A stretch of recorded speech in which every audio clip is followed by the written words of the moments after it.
إن الحمد لله نحمده ونستعينه ونستغفره ونعوذ بالله من شرور أنفسنا ومن سيئات أعمالنا من يهده الله فلا مضل له ومن يضلل فلا هادي له وأشهد أن لا إله إلا الله وحده لا شريك له وأشهد أن محمدا عبده ورسوله أما بعد فإن خير الحديث كتاب الله وخير الهدي هدي محمد صلى الله عليه وسلم وشر الأمور محدثاتها وكل محدثات بدعة وكل بدعة ضلالة وكل ضلالة في النار أعوذ بالله من الشيطان الرجيم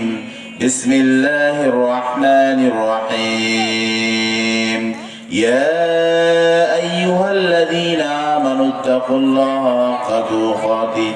حق تقاته ولا تموتن إلا وأنتم مسلمون وقال الله تعالى فإذا فرغت فانصب وإلى ربك فارغب وقال رسول الله صلى الله عليه وسلم نعمتان مغبون فيهما كثير من الناس الصحة والفراغ رواه البخاري সমস্ত প্রশংসা মহান আল্লাহ রাব্বুল আলামিনের জন্য, যিনি আজকের এই ওয়াজ মাহফিলে আমাদেরকে উপস্থিত হয়ে কিছু কথা শোনার ও বলার তৌফিক দান করছেন। এজন্য সমস্ত প্রশংসা মহান আল্লাহ রাব্বুল আলামিনের জন্য।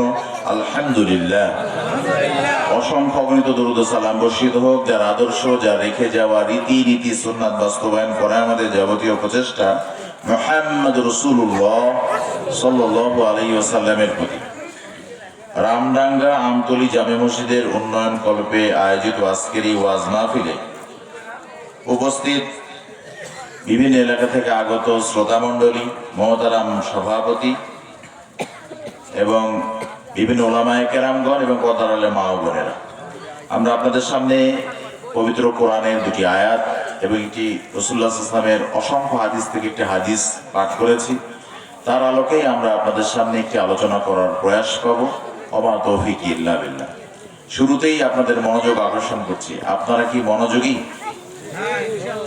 রেডি আছেন আলোচনা শোনার জন্য ইনশাআল্লাহ? তাহলে শুরুতেই একটি হাদিসে কুদসি জেনে নিয়েই আমরা আলোচনা শুরু করি ইনশাআল্লাহ। হাদিসে কুদসি কোনটা?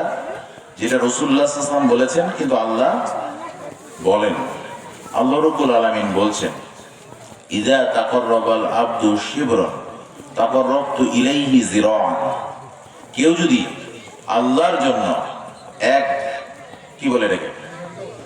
বিগত যদি এগিয়ে আসে, তাহলে আল্লাহ রাব্বুল আলামিন তার জন্য এক হাত এগিয়ে আসেন।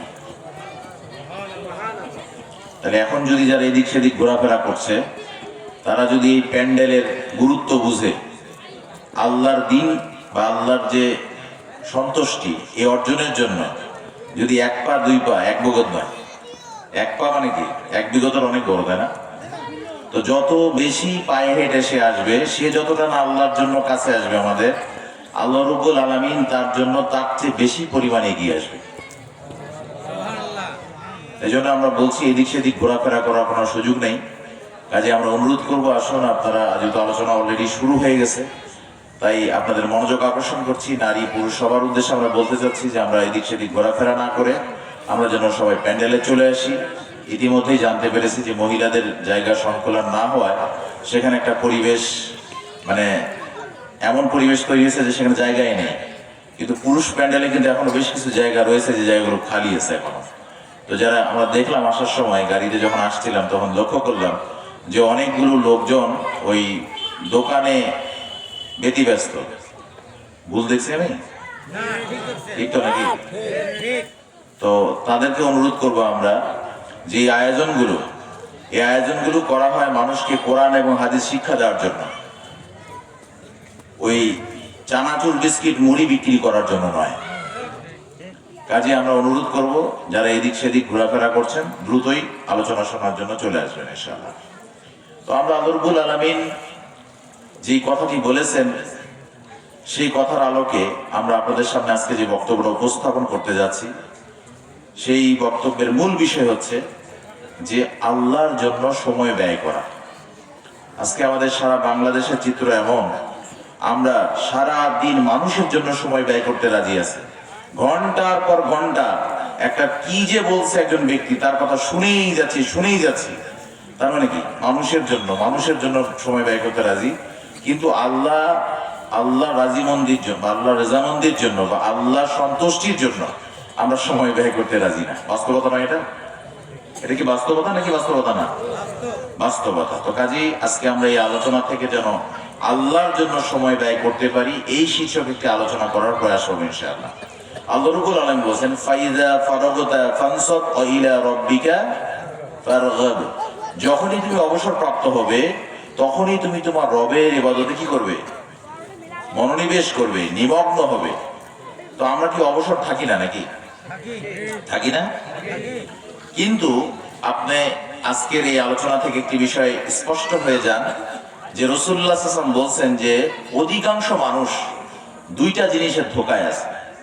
সেই দুইটা জিনিসের ধোঁকা সম্পর্কে রাসূলুল্লাহ সাল্লাল্লাহু আলাইহি ওয়াসাল্লাম বলছেন যে নি'মাতানি মাকুনুন ফীহিমা কাসীরুম মিনান নাস আস-সিহহাতু ওয়াল ফারাগ। সহিহ বুখারী ৬৪১২ নম্বর হাদিস।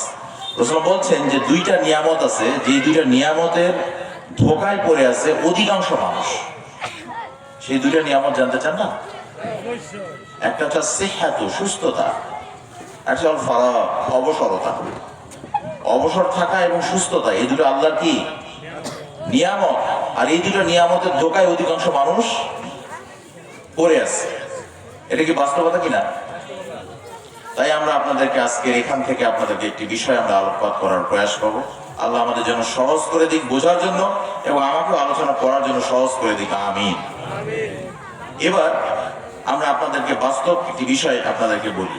আমি আমার নিজের জীবনে যেদিন প্রথম এই দুটি আয়াত এবং এই যে হাদিসটি যেটা বললাম, এই হাদিসের আলোকে যেদিন আমি প্রথম আলোচনা করেছিলাম একটা জুমার খুতবায়, সেদিন খুতবা থেকে বেরিয়ে আমি যখন অফিসের দিকে যাচ্ছিলাম, তখন একটা গাড়ি দাঁড়িয়েছিল। তো আমি জিজ্ঞেস করলাম আমাদের দায়িত্বশীলদেরকে, গাড়িটা কার? তখন বললো একজন বয়স্ক মহিলা, সে এখানে দাঁড়িয়ে আছে, আপনার সাথে কথা বলবে। তাই তো কি জন্য সে দাঁড়িয়ে আছে সেটা আগে বলি নাকি? এরপরে বলবো যে উনি আমাকে কি বলেছিলেন সেদিন। বিষয়টা ছিল এই যে আমি বলেছিলাম যে আমরা যখনই অবসর প্রাপ্ত হই, তখনই কিন্তু আমাদের অবসর সময়গুলোকে আমরা নেকিতে পরিণত করতে পারি। কিভাবে? টিপস দিয়ে যাই আপনাদেরকে। আমরা অনেক সময় কিন্তু অবসর সময়গুলোকে হেলায় ফেলায় কাটাই দিই, অথচ অবসর সময়গুলোকে আমরা কিভাবে কাজে লাগাইতে পারি তার একটি বিষয় আপনাদেরকে তুলে ধরি। আমি সেখানে বলেছিলাম অনেক মহিলা আছে আগে ভাত উঠায় দেয় আর তরকারি করতে থাকে, করে না? কেন করে জানেন? কারণ ভাত হইতে হইতে তরকারি কোটাটা হয়ে যায়, তরকারি করতে একটু সময় লাগে না? আর এরই মধ্যে ভাতও হয়ে গেল, এরপর তরকারি উঠায় দেয়। নর্মালি এটাই কিন্তু গ্রামের একটা স্বভাব, তাই না? তো আমি বলেছিলাম সেদিন যে একজন মহিলা ধরেন একাই রান্না করতেছে, একাই, কেউ নাই তার পাশে। তো সে ভাত রান্না করতেছে আর সে তরকারি করতেছে।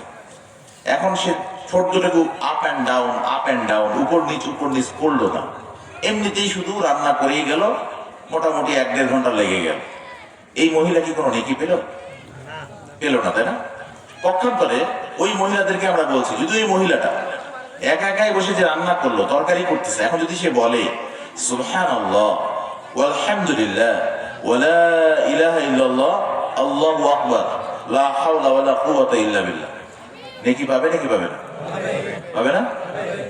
আপনারা যদি এখন এই মাঠে কাজ করতে যাচ্ছেন, কেউই নেই আপনার পাশে, আপনি যদি আল্লাহর জন্য যদি আপনি এই জিকির আজগার গুলো করেন, সুবহানাল্লাহ আলহামদুলিল্লাহ ওয়ালা ইলাহা ইল্লাল্লাহ আল্লাহু আকবার লা হাওলা ওয়ালা কুওয়াতা ইল্লা বিল্লাহ যদি বলেন, নেকি হবে নাকি হবে না? হবে না?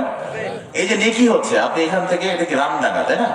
তো রামডাঙ্গা থেকে আপনি যাবেন, ধরেন আপনি যাবেন নীলফামারী যাবেন, সেই কথার কথা। তো আপনি যাচ্ছেন, আপনার পাশে যে সিটে যে আছে সে খুব ব্যস্ত, পরিচিতও না আপনার, আপনি একাই যাচ্ছেন, এমনিতেই যাচ্ছেন, দেখছেন রাস্তায় একটা সাইকেল আমাকে ক্রস করে গেল, এবার একটা অটো চলে গেল, এবার একটা ভ্যান গেল, এবার একটা ট্রাক গেল, এবার একটা বাস গেল, এবার একটা সিএনজি গেল, এবার একটা মাইক্রো কার গেল। দেখলেন না যাচ্ছেন, আর দেখছেন কি সুন্দর আমের গাছ, এরপরে একটা কাঁঠাল গাছ, এরপরে একটা লিচু গাছ, দেখতেছেন আর যাচ্ছেন, এই নেকি পাচ্ছেন? নেকি পাচ্ছেন না? কিন্তু আপনি দেখতেছেন চোখ দিয়ে, কিন্তু আপনার ঠোঁট দুটো আল্লাহর স্মরণে ব্যস্ত, আল্লাহর জন্য সময় ব্যয় করছে। কি বলছে? এই যে জিকির আজকারগুলো বললাম, বা ইস্তেগফার পাঠ করছে, আস্তাগফিরুল্লাহ আল্লাযী লা ইলাহা ইল্লা ওয়াল হাইয়ুল কাইয়্যুম ওয়া আতুবু ইলাইহি, ইস্তেগফার পাঠ করছে। বলেন তো নেকি হচ্ছে নাকি হচ্ছে না? হচ্ছে না? তো আমি জাস্ট সেদিন এই আয়াতের আলোকে এবং এই যে হাদিসটি বললাম, এই হাদিসের আলোকে আমি শুধু এই টিপসটা দিয়ে আমি খুতবা শেষ করছিলাম মূলত। তো ওই মহিলা দাঁড়িয়েছিল কেন সেটা আমি আপনাদেরকে এখন বলি। ওই মহিলা আমাকে বলছে যে, দেখেই বলছে তুমি তো আমার নাতির বয়স, অনেক বয়স্ক মহিলা। উনি বলছে আমাকে যে, বাবা তুমি যে পরামর্শটা আজকে দিলে, তুমি যে একটা টিপস দিলে খুতবায়, এই টিপসটা যদি আমি যৌবন বয়সে জানতাম, তাহলে আমি যৌবন বয়স থেকে নিয়ে এখন পর্যন্ত আমি আমলটা করেই আসতাম। তাহলে এর জন্য কি আমাদের জন্য কোনো শিক্ষণীয় আছে নাকি নাই? আছে? আপনারা কি এটা করবেন? ইনশাআল্লাহ সবাই করবেন। এটা করলে কি হবে? এটা করলে যখন আমি আল্লাহর স্মরণ করব, তখন কে আমার কাছ থেকে দূরে সরে যাবে বলেন তো? সবাই বলেন, সবাই বলেন। তাহলে আমি যত বেশি আল্লাহর স্মরণ করব, আমার সবচেয়ে বড় শত্রুকে, সেই শয়তান আমার কাছ থেকে কি হয়ে যাবে? পালিয়ে যাবে। এটা কি আমার সফলতা কিনা? আমি এই সফলতার একটা সূত্র আপনাদেরকে বললাম। এবার আল্লাহকে স্মরণ করার সবচেয়ে ভালো মাধ্যম কোনটা, এটা আমরা একটু আপনাদের সাথে বলি, যে শয়তান কেন বান্দাকে ওই ভালো কাজটা করতে দিতে চায় না, যেই কাজটার মাধ্যমে আল্লাহর সবচেয়ে বেশি স্মরণ করা হয়। এই মর্মে আমরা আপনাদের সামনে একটি বিষয় উল্লেখ করি। সূরা নূর 24 নম্বর সূরার 21 নম্বর আয়াতে আল্লাহ রাব্বুল আলামিন বলছেন, ইয়া আইয়ুহাল্লাযীনা আমানু লা তাত্তাবিউ খুতুওয়াতিশ শাইতান, হে ঈমানদারগণ তোমরা শয়তানের পদাঙ্ক অনুসরণ করো না। ওমাই ইয়াত্তাবিউ খুতুওয়াতিশ শাইতান, যে কেউ শয়তানের আনুগত্য করবে বা শয়তানের অনুসরণ করবে, ফা ইন্নাহু ইয়া'মুরু বিল ফাহশাই ওয়াল মুনকার, শয়তান তাকে দুটি কাজের নির্দেশ দিবে। কয়টা? একটা কি অশ্লীল কাজের, একটা হচ্ছে খারাপ কাজের। তাহলে যে বা যারা শয়তানের অনুসরণ করে, শয়তান তাকে কয়টা কাজের নির্দেশ দেয়? দুইটা। একটা কি বলেন তো? অশ্লীল কাজ, আর একটা কি খারাপ কাজ। তাহলে শয়তানের অনুসরণ করলে শয়তান এই দুইটা কাজ করতে বলে। কিন্তু দেখেন সূরা আনকাবুত 45 নম্বর আয়াতে আল্লাহ রাব্বুল আলামিন বলেন, ইন্নাস সালাতা তানহা আনিল ফাহশাই ওয়াল মুনকার, নিশ্চয়ই সালাত মানুষকে অশ্লীল ও মন্দ কর্ম থেকে দূরে রাখে, বিরত রাখে। শয়তান কি করে বলেন? একটু আগে তো বললাম, শয়তান কি করে? শয়তান অশ্লীল ও মন্দ কাজের কি করে? নির্দেশ দেয়। আর সালাত মানুষকে অশ্লীল ও মন্দ কাজ থেকে কি করে? দূরে রাখে। এবার আপনাদের সবার কাছে কমন প্রশ্ন, বলেন তো শয়তানের সবচেয়ে বড় যে ইবাদতের টার্গেট সেটা কোনটা? জোরে বলেন। তাহলে এখন চিন্তা করেন, যে ব্যক্তি সালাত পড়ে না, যে ব্যক্তি সালাত পড়ে না, সে ব্যক্তি কার অনুসরণ করছে? তাহলে এটা প্রমাণ হয়ে গেল না? তাহলে এখন আমরা যদি বলি যে আপনি আপনার বাড়ির স্ত্রী সালাত পড়ে না, আপনার মেয়ে সালাত পড়ে না, বা আপনার ছেলে সালাত পড়ে না, তার মানে যেহেতু আল্লাহ বলছেন সালাত মানুষকে অশ্লীল মন্দ কর্ম থেকে দূরে রাখে, তার মানে আপনার সন্তান কি করছে? তার মানে বলেন, সালাত তো পড়ে না, তো তার মানে সালাত তো বিরত রাখে। তো সালাত যেহেতু পড়ে না, তাহলে সে কিসের মধ্যে আছে? অন্যায় অশ্লীল কর্মের সাথে কি আছে? জড়িত আছে না? এটা কি বোঝা যাচ্ছে তো? তাহলে আজকে কি আপনি চান যে আপনার স্ত্রী, আপনার মেয়ে, আপনার ছেলে অন্যায় অশ্লীল কর্মের সাথে জড়িত থাক নামাজ না পড়ার কারণে? এটা কি আপনি মেনে নেবেন নাকি এটার প্রতিবাদ করবেন? কোনটা? প্রতিবাদটা কি আদর করে নাকি পিটিয়ে? যদি 10-এর নিচে হয় তাহলে পিটাবেন না, তাহলে নির্দেশ দিবেন। আর যদি 10-এর বেশি হয় তাহলে কি করবেন? পিটাবেন। কিন্তু এই পিটানোর দায়িত্বটা কে দিছে? আমি? বলো তো কে দিছে? মুহাম্মদ রাসূলুল্লাহ সাল্লাল্লাহু আলাইহি সাল্লাম দিয়েছেন। কেন এই ইবাদতটার ক্ষেত্রে এত গুরুত্ব? কারণ এবার আপনাদেরকে আমি যে বিষয়টি এই আলোচনার প্রেক্ষাপট থেকে আল্লাহর জন্য সময় ব্যয় করার ক্ষেত্রে আমরা যে বিষয়টি আপনাদের সামনে এখন উল্লেখ করব, আমরা প্রতিদিন সকাল সন্ধ্যায় একটি দোয়া পাঠ করি সালাতের পরে। সেই দোয়াটা কি বলেন? রাযীতু বিল্লাহি রব্বা। আমার সাথে বলতে আপত্তি আছে আপনাদের? সবাই বলেন তাহলে, রাযীতু বিল্লাহি রাব্বান ওয়া বিল ইসলামি দীনাও ওয়া বি মুহাম্মাদিন নাবিয়্যা। এর মানে কি? আল্লাহকে রব হিসেবে পেয়ে, ইসলামকে দিন হিসেবে পেয়ে, মুহাম্মদ রাসূলুল্লাহ সাল্লাল্লাহু আলাইহি সাল্লামকে নবী হিসেবে পেয়ে আমি কি সন্তুষ্ট। আপনি কি সন্তুষ্ট? তাহলে দেখেন, আমি যে আল্লাহর জন্য সময় ব্যয় করব, তাহলে আল্লাহর জন্য সময় ব্যয় করার মূল যে প্রেক্ষাপট হবে সেটা কিন্তু কোনটা? আল্লাহকে রব হিসেবে মেনে নিয়ে সন্তুষ্ট হওয়া, এর জন্য আমি সময় ব্যয় করব। ইসলামকে দিন হিসেবে পেয়ে আমি সন্তুষ্ট, তাই আমি এর জন্য সময় ব্যয় করব। আমি মুহাম্মদ সাল্লামকে নবী হিসেবে পেয়ে সন্তুষ্ট, এর জন্য আমি কি করব? সময় ব্যয় করব। রাজি আছেন ইনশাআল্লাহ? এবার আল্লাহকে রব হিসেবে পেয়ে আমরা সন্তুষ্ট কেমন করে, আমরা একটু প্রমাণ করার চেষ্টা করি, বোঝার চেষ্টা করি। আল্লাহ রাব্বুল আলামিন আমাদেরকে সৃষ্টি করেছেন, তাই না? এই সৃষ্টি যে আল্লাহ রাব্বুল আলামিন করেছেন আমাদেরকে, এটাই কিন্তু একটা জ্ঞান অর্জনের প্রথম ভিত্তি, যেটা সূরা আলাকের প্রথম আয়াতে আল্লাহ রাব্বুল আলামিন কি বলছেন? ইকরা বিসমি রাব্বিকাল্লাযী খালাক, পড়ুন আপনার প্রভুর নামে যিনি আপনাকে সৃষ্টি করেছে। অথচ আজকে আমাদের পড়ার সিলেবাসে সৃষ্টিকর্তার সন্ধান দেওয়া হয়নি। যেমন আমরা কি পড়েছি শরীয়তে? অজগর, অজগরটি আসছে তেরে, শরিয়াতে আম, আমটি আমি খাবো পেরে। বলেন এর মধ্যে আল্লাহ সম্পর্কে কি জ্ঞান অর্জন করলো? হলো তো সে তো আল্লাহ সম্পর্কে জ্ঞান অর্জন করলো না। তাহলে এখন যদি আপনাদেরকে বলি আমি যে আমরা যদি এই সিলেবাসটা পরিবর্তন করি, যেহেতু আমার এখানে পরিচয় দেওয়া হয়েছে যে আমি হাদিস ফাউন্ডেশন শিক্ষা বোর্ডের একজন দায়িত্বশীল, সেই জন্য আপনাদেরকে বলছি যে আমরা শিক্ষা বোর্ডের আলোকে আমরা এই সমাজে কি উপহার দিতে চাই তা আপনাদেরকে তুলে ধরি। আমরা বলছি এখন শরীয়তে অসুখ, অসুখ হলে ঔষধ খাই, শরিয়াতে আল্লাহ, আল্লাহর কাছে মুক্তি চাই। পরিবর্তন আসবে না ইনশাআল্লাহ? আপনি কি মনে করলেন যে এটা আমরা এমনি শুধু মুখস্থ করাচ্ছি? এর মাধ্যমে তাকে প্রথমত কিসের সন্ধান দেওয়া হলো? আল্লাহর সন্ধান দেওয়া হলো। এর মাধ্যমে আরেকটা সন্ধান দেওয়া হলো, আরেকটা আয়াতের আমল করানো শেখানো হলো। সেটা কি? ইয়্যাকা নাস্তাঈন। সূরা ফাতিহাতে আছে না, ইয়্যাকা না'বুদু ওয়া ইয়্যাকা নাস্তাঈন। হে আল্লাহ, আমি শুধু তোমারই ইবাদত বন্দেগী করি এবং শুধুমাত্র তোমারই কাছে কি চাই?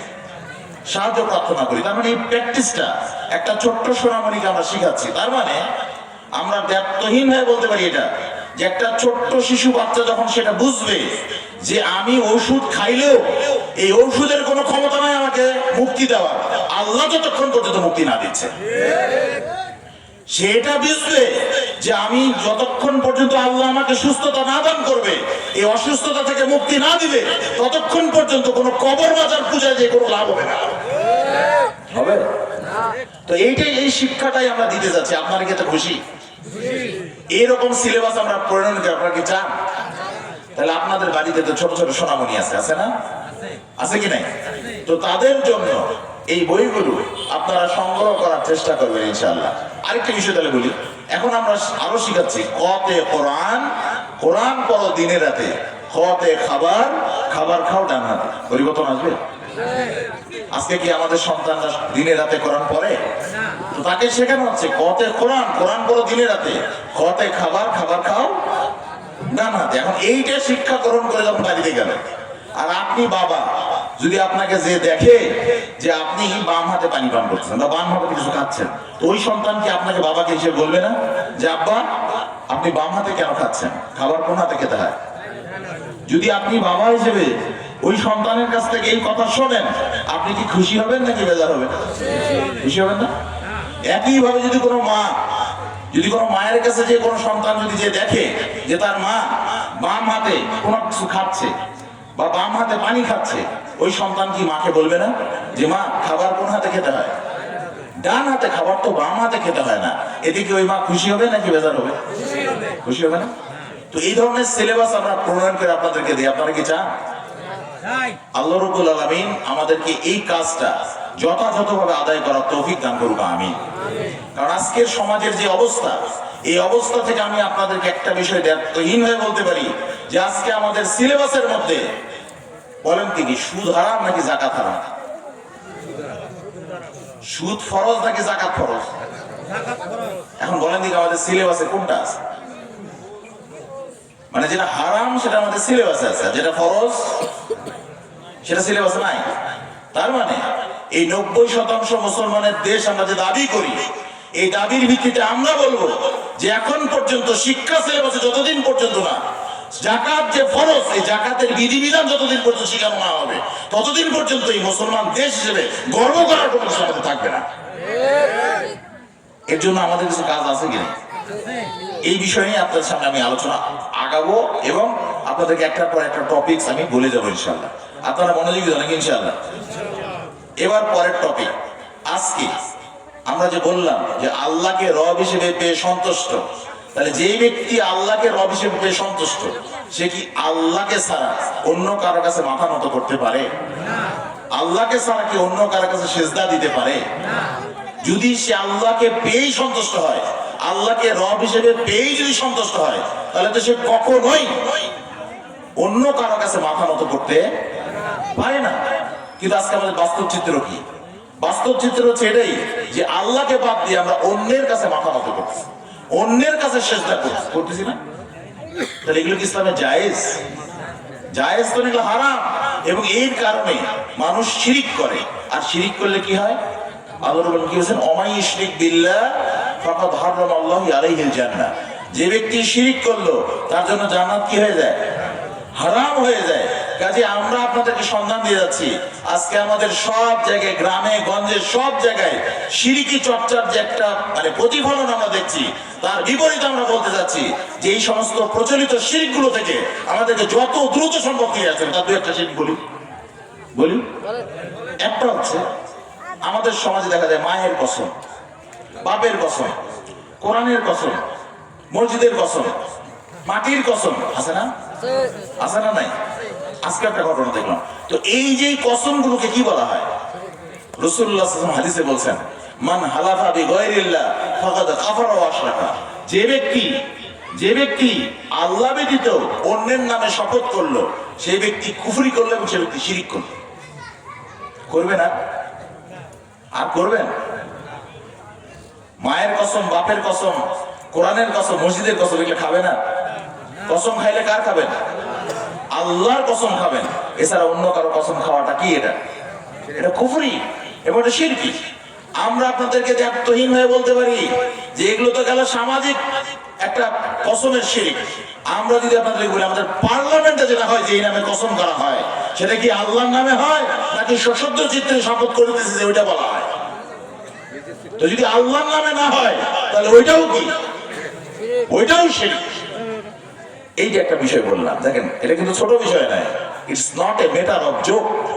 এটা কিন্তু কোনো হাসির খোরাক নয়, এটা কিন্তু সিরিয়াস ব্যাপার। এরপর দেখেন আরেকটা সমাজে কি, যে আমরা যারা আহলুল হাদিস বা আমরা যারা আহলে হাদিস মানহাজ ফলো করি, আমরা কি করি? আমরা যেটা জানি যে আমরা কিন্তু আমাদের সন্তানদেরকে আমরা কি তাবিজ পড়াই না? তো আমাদের তাবিজ লাগে না, তো এক শ্রেণীর লোকদের তাবিজ লাগে কেন? এটা প্রশ্ন হতে পারে কিনা? তাবিজের বিষয়টা তো সহজ বিষয় নয়। তো এই বিষয়ে যদি আমি আপনাদেরকে একটি বিষয় বলি, যে একদিন আল্লাহ রাসূল সাল্লাল্লাহু আলাইহি ওয়াসাল্লামের কাছে 10 জন ব্যক্তি আসলেন ইসলাম কবুল করার জন্য। আল্লাহ রাসূল সাল্লাল্লাহু আলাইহি ওয়াসাল্লাম 9 জন ব্যক্তিকে ইসলাম কবুলের বায়াত করালেন, কিন্তু একজন ব্যক্তিকে করালেন না। কেন করেন না? তার গলায় কি ছিল? তাবিজ ছিল। পরবর্তীতে সাহাবায়ে কেরামরা আল্লাহ রাসূলকে বলেন, হে আল্লাহর রাসূল, আপনি তাকে ইসলাম গ্রহণের বায়াত কেন করালেন না? তখন আল্লাহ রাসূল, তার কাছে তাবিজ আছে। তখন সাথে সাথে ওই ব্যক্তি তাবিজ খুলে ফেললো এবং আল্লাহ রাসূল তাকে তখন ইসলাম কবুলের বায়াত করালেন। এরপর কি বললেন? মানে আল্লাহ তামিমাতান ফাকাদ আশরাকা। যে ব্যক্তি তাবিজ দরকার সে ব্যক্তি কি করলো? সে ব্যক্তি শিরক করলো। তাহলে এই কথার দ্বারা আমরা দায়িত্বহীন হয়ে বলতে চাই আপনাদের রামডাঙ্গার গ্রামবাসীদেরকে, আশপার্শ্ববর্তী এলাকার লোকদেরকে, যে যেই মানে পথেই থাকেন মতেই থাকেন, এই হাদিস প্রমাণ করে যেই ব্যক্তি তাবিজ দরকারে থাকে রাসূলুল্লাহ সাল্লাল্লাহু আলাইহি ওয়াসাল্লামের দৃষ্টিতে সেই ব্যক্তি ইসলাম গ্রহণের যোগ্যতা রাখে না। তাই হচ্ছে না? তো যেটা কত মর্মান্তিক একটা ব্যাপার, কত কঠিন ব্যাপার, কত জটিল ব্যাপার। অথচ আমাদের সমাজে এই সমস্ত শিরকগুলো আছে। আরো কি কি শিরক আছে আমরা ধারাবাহিকভাবে বলবো এবং যাবো ইনশাআল্লাহ। তাহলে আল্লাহকে পেয়ে যে সন্তুষ্ট হবে সে কি শিরক করতে পারে? পারে না। আল্লাহর ইবাদত বন্দী করে সে কি সন্তুষ্ট হবে না? হবে। এই যে বিষয়গুলো আছে, এই বিষয়গুলো যেন আমরা বুঝতে পারি। নাম্বার 2, এবার কি কি পেয়ে সন্তুষ্ট? প্রথমে তো আল্লাহকে রব হিসেবে পেয়ে সন্তুষ্ট, এরপর কি? ইসলামকে দিন হিসেবে পেয়ে সন্তুষ্ট। এখন ইসলামকে দিন হিসেবে পেয়ে, দিন মানে কি? হোয়াট ইজ দিন? জিন মানে ধর্ম। যদি আপনি কে বললেন? কে বললেন এটা? আপনি বললেন। জাযাকুমুল্লাহ খায়র। দিন মানে কি জানেন? দিন মানে জীবন ব্যবস্থা। দিন মানে কি? দিন মানে জীবন ব্যবস্থা। আমাদের আবারও নোটিশ আসলো একটা, যে মহিলাদের প্যান্ডেলে জায়গা হচ্ছে না,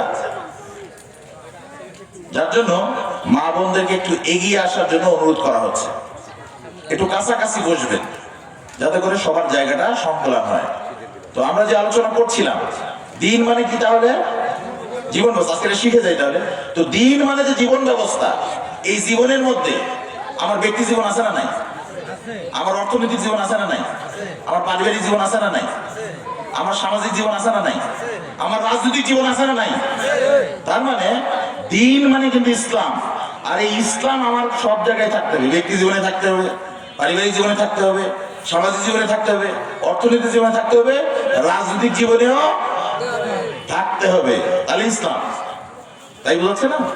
এবার আপনাদের সামনে আমার কথা, এই বিষয়টা আমি কেন চয়েস করছি জানেন? কারণ আমি যখন এখানে আসতেছিলাম তখন নোট করতেছিলাম যে কি বলবো। গতকালকে গাইবান্ধাতেও আমি কাছাকাছি এরকমই আলোচনা করার চেষ্টা করেছিলাম, কিন্তু আজকে আপনাদের জন্য এটাকে একটু ভিন্ন আঙ্গিকে বলার চেষ্টা করছি। কারণ যখনই আমরা মারা যাব ভাই, যখনই এখানে মারা যাবো, যে কোনো মানে যে কোনো একজন মানুষ যদি আমরা মারা যাই, এখন আমাদের কয়টা প্রশ্ন করা হবে? প্রথম 3টা। সেই প্রশ্ন 3টা কি? মান রব্বুকা, অমান দীনুকা, অমান নাবিয়ুকা, ওয়া মান হাযা রাসূল আল্লাযী বুইসা ফীকুম। তাহলে এই 3টা প্রশ্নের উত্তর কি ওর মধ্যে নাই? রাযীতু বিল্লাহি রাব্বাও ওয়া বিল ইসলামি দীনাও ওয়া বি মুহাম্মাদিন নাবিয়্যা, এর মধ্যে নাই? আছে কি নাই? তার মানে আমি কিন্তু আপনাদেরকে আলোচনা করার কৌশল হিসেবে আমি কিন্তু আপনাদেরকে একটি জবাব শিখিয়ে দেওয়ার চেষ্টা করছি। সেটা কোনটা বলেন? কবরে আমাদের এই প্রশ্ন জিজ্ঞাসা করবেন আল্লাহ, তো জিজ্ঞাসা করলে আমাদের জবাব দেওয়া লাগবে না? তো ওই জবাবটাই কিন্তু আপনাদেরকে আমি শেখানোর চেষ্টা করতেছি আলোচনার আলোকে। এই জিনিসটা আমাদের সবার জন্য প্রয়োজন কি প্রয়োজন না?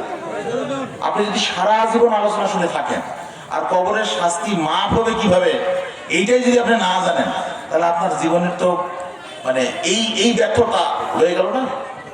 তো সেইটা আজকে যদি জেনে যাই আমরা, এটা আমাদের সফলতা হবে কিনা? হবে না ইনশাল্লাহ। তাহলে এখন একটা বিষয় প্রশ্ন, যে এই ইসলাম মানে কি? জীবন ব্যবস্থা।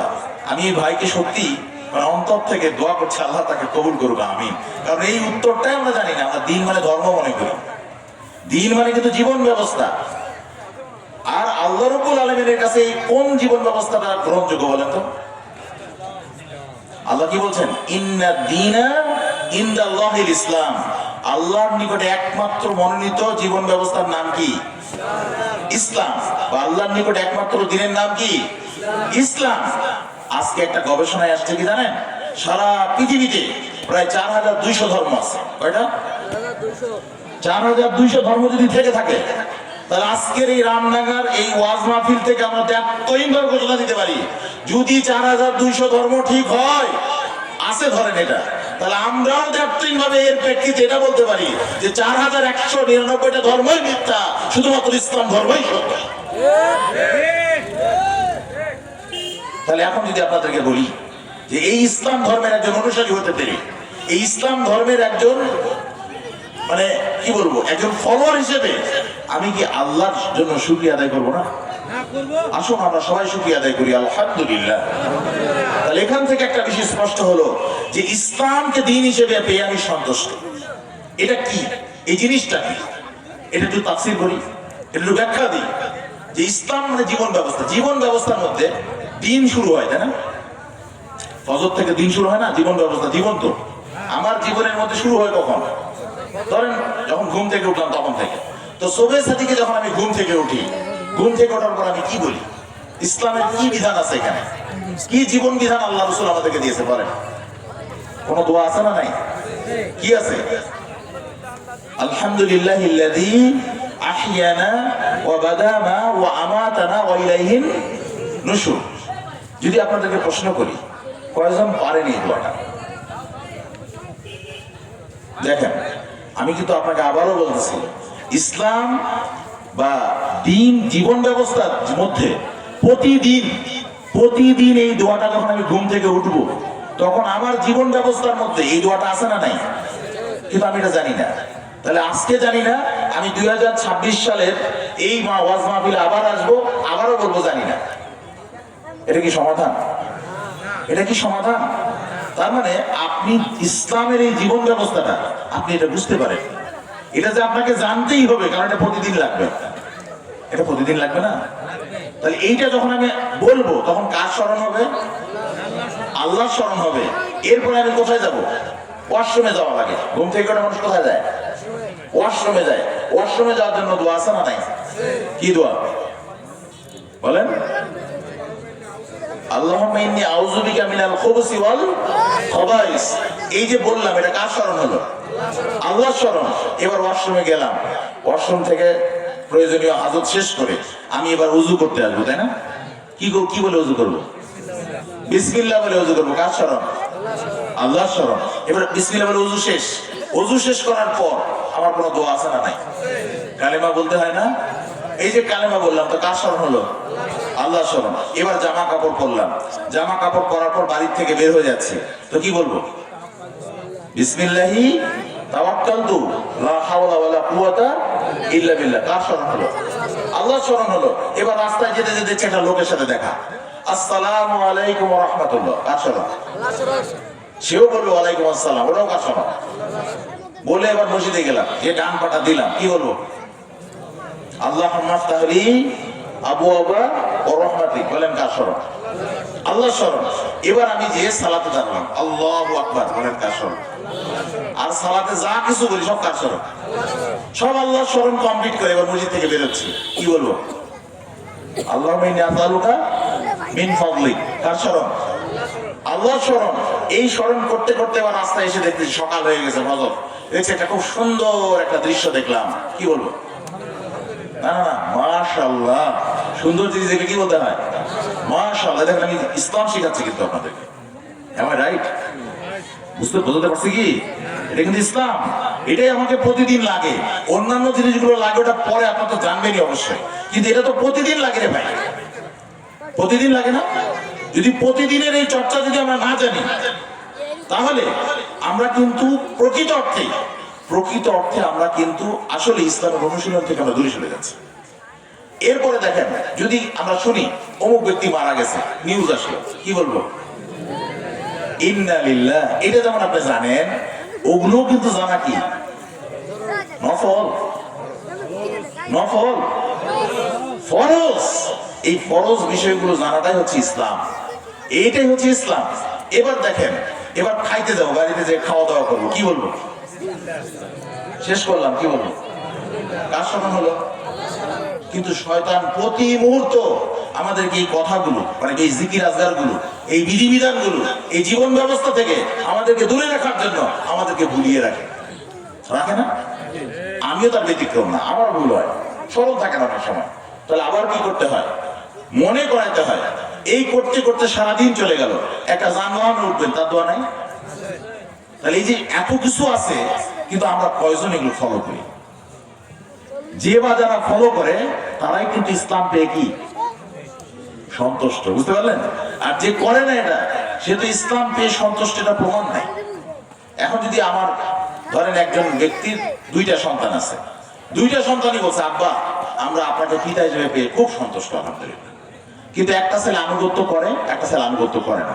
তো যে আনুগত্য করে না, ওকে আসলে সন্তুষ্ট বলেন? তো আল্লাহ রাব্বুল আলামিন আমাদেরকে সৃষ্টি করছে, আমরা তার বিধান মানছি না। তাহলে আমি যেমন মুখের উপর বলি যে আমি ইসলাম পেয়ে সন্তুষ্ট, সন্তুষ্ট না। সন্তুষ্ট তো তখন হবো যখন আমি আমলগুলো করবো, বাস্তবতা না এটা?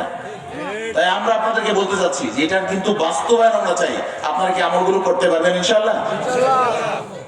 ওয়াজ মাহফিল মানে, আমি যখন এই ময়দানে পদার্পণ করি নাই তখন থেকে আমার এটা সম্পর্কে একটা বাজে ধারণা ছিল। যেখানে মানে একটা কিচ্ছা কাহিনী, একটা বাজে একটা বিষয়, যে শুধুমাত্র ফায়দা লুটে এক শ্রেণীর ওলামায়ে কেরাম, মানে বিশেষ করে বক্তাই বলা ভালো তাদেরকে, এই বক্তা শ্রেণীগুলো এবং কিছু আয়োজক কমিটি বা ইত্যাদি ইত্যাদি। কিন্তু আমি যখন থেকে ভেবেছি যে এই ময়দানে যখন থেকে আমার মানে চাহিদা বাড়ছে, তখন থেকে আমি নিয়ত করেছি যে আমি যেইখানেই যাব সেইখানে আমি দ্বীনের প্রকৃত শিক্ষাটা ছড়িয়ে দেব, এবং এর মাধ্যমে যেন সমাজে বাতিল যে কুশিক্ষা যে আছে এই কুশিক্ষাগুলো যেন দূরীভূত হয়ে যায় এবং প্রকৃত শিক্ষা যেন প্রকাশিত হয়। আপনারা কি এটা খুশি হচ্ছেন? জানতে পারছেন কিছু? জানতে পারছেন না? তো এবার আমরা আপনাদের সামনে আরেকটি বিষয় বলি, যে এবার ইসলাম পেয়ে যে আমি সন্তুষ্ট, তার একটি বিষয় দেখেন। যখন বলা হবে আল্লাহ রাব্বুল আলামিন বলছেন, একটা আয়াতে তো আমরা জানলাম, এবার আমি যদি বলি যে ইসলাম পেয়ে আমি সন্তুষ্ট, তাহলে ইসলামের মধ্যে নতুন কোনো কিছু সংযোজন করা যাবে? যদি সংযোজন করি তাহলে সেটা কি হবে? সেটা বিদআত হবে। কি হবে? কি হবে? সেটা বিদআত হবে। তাহলে এই যে বিদআত যারা করছে, তারা কি ইসলামের পরিপূর্ণতা স্বীকার করলো? ইসলাম যে কমপ্লিট কোড অফ লাইফ এটা তারা মনে করে না। এই মর্মে আমি যদি আপনাদেরকে কি বিষয় বলি, যে আল্লাহ রাব্বুল আলামিন ইসলাম যে কমপ্লিট কোড অফ লাইফ এটা তো আরাফাত দিনে ঘোষণা করেছেন। আরাফাত দিনে সূরা মায়েদা 3 নম্বর আয়াত, এর মাধ্যমে আল্লাহ রাব্বুল আলামিন আমাদের ইসলামকে কমপ্লিট কোড অফ লাইফ করে দিয়েছেন। যত নিয়ামত ছিল আমাদের জন্য সব পরিপূর্ণ করে দিয়েছেন। আল্লাহ রাব্বুল আলামিন বলেন, আল ইয়াউমা আকমালতু লাকুম দীনাকুম ওয়া আতমামতু আলাইকুম নি'মাতি ওয়া রাদিতু লাকুমুল ইসলাম দীনা। যে আজকে এমন একটা দিন, যে দিনে আমি তোমাদের জন্য আমার যত নিয়ামত ছিল সব নিয়ামত পরিপূর্ণ করে দিয়েছি, এবং ইসলামকে তোমাদের জীবন বিধান হিসেবে কি করেছি? মনোনীত করেছি। এখন আপনার আমার এমপি মন্ত্রী মনোনীত হয় না? মনোনীত হওয়ার মানে কি? মনোনীত হওয়া মানে যে যখন যেই মন্ত্রী মনোনীত হলো, ওর এগেইনস্টে যারা ছিল তার আনুগত্য করা যাবে না। এখন কার আনুগত্য করা লাগবে? ওই মন্ত্রী করা লাগবে না? তো এইটা আপনি ভালো করে বুঝেন। তো এইটা কেন বুঝেন না? যখন ইসলামকে আল্লাহ রাব্বুল আলামিন মনোনীত করতে পারে, কি অন্য কোনো কিছু দিন সেখানে চলবে না। বোঝা যাচ্ছে কিনা? দুই, আল্লাহ রাব্বুল আলামিন বলছেন কেউ তো অন্যটা খুঁজতেই পারে, ইসলামের বাইরে অন্য কেউ কোনো কিছু খুঁজতেই পারে, কিন্তু আল্লাহ রাব্বুল আলামিন বলেন ওমাই ইয়াবতাগি গায়রাল ইসলাম দীনান ফালা ইকবালা মিনহু, কেউ যদি ইসলাম ব্যতীত অন্য কোনো কিছু খোঁজে ফালা ইকবালা মিনহু, সেটা কখনো আল্লাহ কবুল করবে না। কিন্তু কেউ খুঁজতেই পারে। ভালো করে বুঝেন, কেউ তো খুঁজতেই পারে, পারে না? মানে ইসলাম বাদ দিয়ে অন্য কিছু কেউ খুঁজতে পারে না? খুঁজতেই পারে, কিন্তু সেটা আল্লাহর কাছে কি হবে না? কবুল গ্রহণযোগ্য হবে না। এটাকে আমরা বুঝলাম কিনা? তাহলে আজকে আপনাদেরকে আরেকটি বিষয় বলে গেলাম, যে ইসলামের বাইরে যদি কেউ অন্য কোনো কিছু খোঁজে, বেটার কিছু যদি তালাশ করে, সে তালাশ করতেই পারে। অধিকাংশ মানুষ সেটা তালাশ করতেই পারে, অধিকাংশ মানুষ সেদিকে ছুটে যেতেই পারে, কিন্তু আল্লাহ রাব্বুল আলামিনের পবিত্র কোরআনের ঘোষণা সূরা আল ইমরান 85 নম্বর আয়াত, আল্লাহ রাব্বুল আলামিন স্পষ্ট জানিয়ে দিয়েছেন সেটা কখনো আল্লাহ কবুল করবেন না। কারণ ইসলামের বিধিবিধানের উপর আমাকে কি থাকতে হবে? কায়েম থাকতে হবে। এবার ওই যে কথাটি শেষ করলাম না, আমরা যখন ঘুমাতে যাবো তখন কার স্মরণ করবো? আল্লাহ স্মরণ করবো না? তো আল্লাহ রাব্বুল আলামিন যেন আমাদের সবাইকে এই বিষয়গুলো বোঝার তৌফিক দান করেন, আমিন ইয়া রাব্বুল আলামিন। এবার লাস্ট কি থাকলো? মুহাম্মদ সাল্লাল্লাহু আলাইহি ওয়াসাল্লামকে নবী হিসেবে পেয়ে সন্তুষ্ট। লাস্ট না এটা? এটা সম্পর্কে জানতে মন চাচ্ছে না? আজকে মুহাম্মদ সাল্লাল্লাহু আলাইহি ওয়াসাল্লামকে পেয়ে যে আমরা সন্তুষ্ট, তার প্রমাণ আমরা কিভাবে দিব? আমরা আমাদের কেন্দ্রীয় নেতা কাকে মনে করব?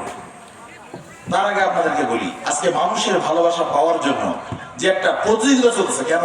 কারণ মানুষের যদি ভালোবাসা অর্জন করা যায়, মানুষকে যদি খুশি করা যায়, তাহলে আমার একটু ব্যক্তি স্বার্থ হাসিল হবে, আমি যে ভোট একটু বেশি পাবো, আমি যে এটা করি ওটা করি বেশি পাবো। কিন্তু আল্লাহ কোন কাজ করলে সন্তুষ্ট হয় এটা জানতে চান না? আল্লাহ রাব্বুল আলামিন বলেন সূরা আল ইমরান 31 নম্বর আয়াতে, আল্লাহ বলেন কুল, হে রাসূল আপনি বলে দিন, ইন কুনতুম তুহিব্বুনা আল্লাহ ফাত্তাবিউনি ইউহিব্বুকুমুল্লাহ। হে রাসূল আপনি বলে দিন, যদি তোমরা আল্লাহর ভালোবাসা পেতে চাও তাহলে তোমরা মুহাম্মদ সাল্লাল্লাহু আলাইহি ওয়াসাল্লামের কি করো?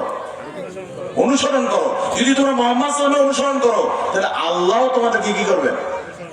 ভালোবাসবেন। তাহলে মুহাম্মদ সাল্লাল্লাহু আলাইহি ওয়াসাল্লামের অনুসরণটা শুধুমাত্র সালাতে, মানে মুহাম্মদ সাল্লাল্লাহু আলাইহি ওয়াসাল্লামের অনুসরণটা মানে কি?